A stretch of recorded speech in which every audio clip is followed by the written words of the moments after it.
Hey guys, Nick Espinoza, your chief security fanatic here, and I'm at the radio station recording today, but that is obviously not why we are here.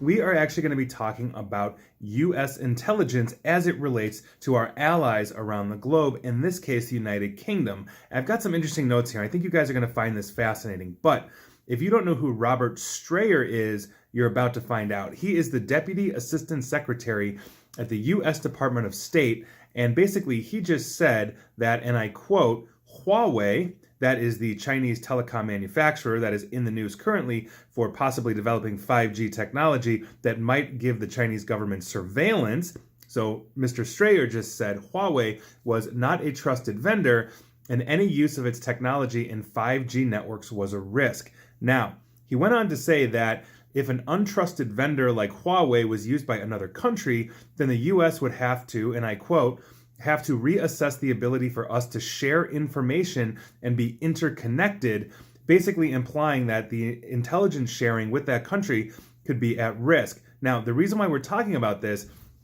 is that the United Kingdom, who is one of our closest allies, especially in terms of intelligence sharing, basically had a National Security Council meeting that narrowly approved, in principle, of Huawei being allowed to supply non-core 5G technology, despite objections from 5 of the cabinet ministers in the UK and literally months of US lobbying. And so basically what is happening here is we have an alliance, a very deep alliance with the United Kingdom. They're one of our best friends.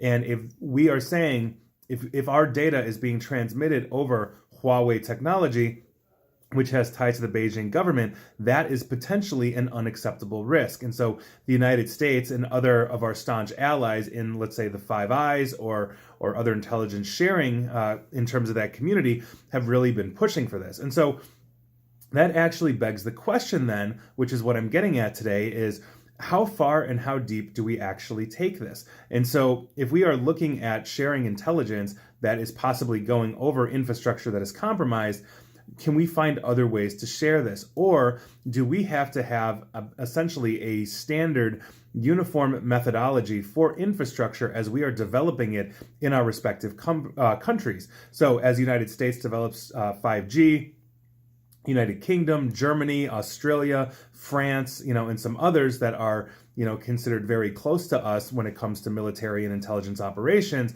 does it make sense for all of us to basically unify and standardize to say, this is how we're going to be spinning up 5G because we know it's going to be secure, not just for one of us, but for all of us? Or should we let countries make their own decisions in which vendors they want to talk to and then find workarounds when that is an unacceptable measure, thus basically ensuring sovereignty for the UK over the United States? So that is the question today. I found that absolutely fascinating, but a lot of people, including the US military, or organizations rather, and Australia and some others, have basically said in no way, shape, or form will they be using Huawei technology due to its potential impact of surveillance, due to its impact of being attached to an adversarial government, or rather having very close ties with an adversarial government, in this case Beijing. So we're going to see where this goes, but that is your question of the day, and that is actually your news of the day, and we're going to see what ends up happening with the intelligence sharing between the United Kingdom and the United States.